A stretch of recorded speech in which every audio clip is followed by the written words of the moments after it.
Hi అండి, నేను మీ Chandrakala. Welcome to Chandrakala maths world. ఈరోజు మనము టెట్, ఎన్ఎంఎంఎస్ మరియు ఎస్జిటికి ఉపయోగపడే టైమ్ అండ్ డిస్టెన్స్ ప్రాబ్లమ్స్ చూద్దామండి. చాలా ఇంపార్టెంట్. ఈ టాపిక్ పైన క్వశ్చన్స్ మనకు ప్రాబ్లమ్స్ రిపీటెడ్గా అడుగుతున్నారండి. ఇది ఎస్జిటికి కూడా చాలా యూజ్ అవుతుంది. బాగా వినండి.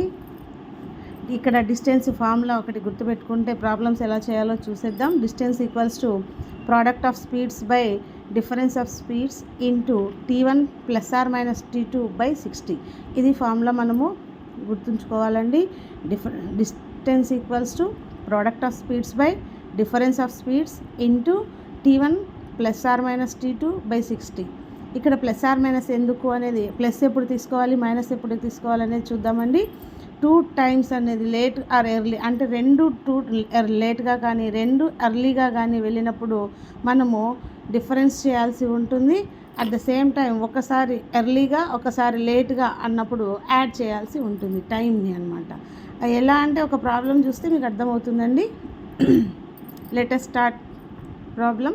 ఒక మనిషి స్కూటర్పై 30 km/h వేగంతో ప్రయాణించిన అతను తన గమ్యస్థానాన్ని 6 minutes లేట్గా చేరుతాడు.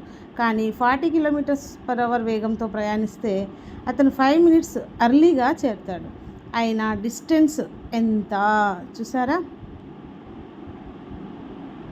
ఒకసారేమో లేట్గా ఇచ్చారు, ఇంకొకసారేమో అర్లీగా ఇచ్చారు. అదే మనం ఇక్కడ చెప్పుకున్నాము. 1 time ఎర్లీ 1 time లేట్ అన్నప్పుడు ఏం చేయాలి? అడిషన్ చేయాలి. వేటిని? టైమింగ్స్ని అడిషన్ చేయాల్సి ఉంటుంది. సో డిస్టెన్స్ ఫార్ములా వేసుకుంటున్నాం. Product of speeds by difference of speeds into T1 plus or minus T2 by 60 అనమాట. ఇక్కడ స్పీడ్స్ ఫస్ట్ ఎంత స్పీడ్తో వస్తాడు అతను? 30 km/h స్పీడ్తో వస్తున్నాడు. నెక్స్ట్ 40 km/h స్పీడ్తో వస్తున్నాడు. 30 km/h స్పీడ్తో వచ్చినప్పుడు అతను 6 minutes లేట్గా వెళ్తాడు. Late. At the same time 40 km స్పీడ్తో వచ్చినప్పుడు 5 minutes ఎర్లీగా వెళ్ళిపోతాడు అనమాట. సో ప్రోడక్ట్ ఆఫ్ స్పీడ్స్ అన్నప్పుడు 30 × 40 బై డిఫరెన్స్ ఆఫ్ స్పీడ్స్ అన్నప్పుడు 40 - 30. మీకు డౌట్ రావచ్చండి, 30 - 40 తీసుకోవచ్చు కదా అని. డిస్టెన్సెస్ ఎప్పుడు నెగిటివ్గా ఉండవు కాబట్టి బిగ్గెస్ట్ నెంబర్ నుండి స్మాలెస్ట్ నెంబర్నే తీసేయండి. అది ఎక్కడ ఫస్ట్ ఏది ఉంది సెకండ్ ఏది ఉంది ఏం ఇబ్బంది లేదు.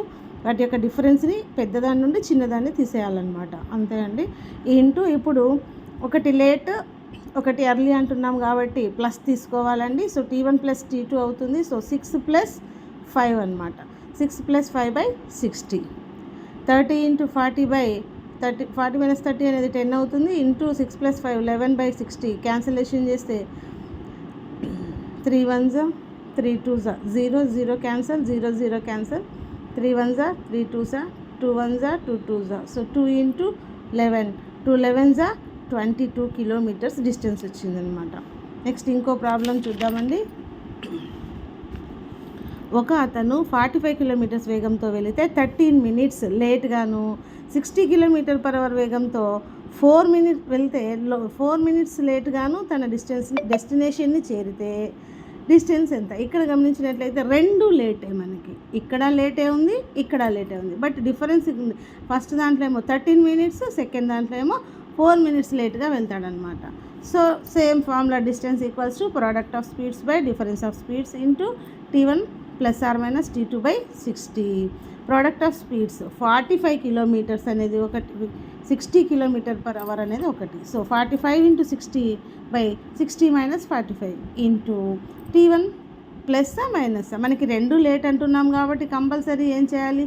రెండు లేట్ అయినా రెండు ఎర్లీ అయినా కూడా మనము డిఫరెన్సే తీసుకోవాల్సి ఉంటుంది అనమాట. సో 13 - 4 బై 60 అవుతుంది.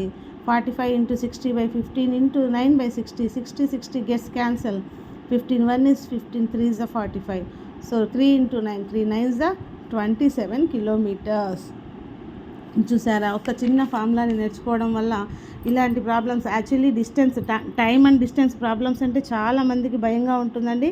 బట్ ఇది ముఖ్యంగా మనకి టెట్ కానీ ఎస్జిటి సిలబస్లో కానీ at the same time NMMS కానీ చాలా ఇంపార్టెంట్ అండి ఈ టాపిక్ పైన కూడా కంటిన్యూస్గా ప్రశ్నలు అడగడం జరుగుతుంది.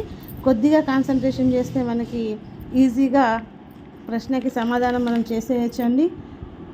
మీకు ఈ వీడియో కానీ నచ్చినట్లయితే లైక్ చేయండి, షేర్ చేయండి, సబ్స్క్రైబ్ చేయండి. Thank you.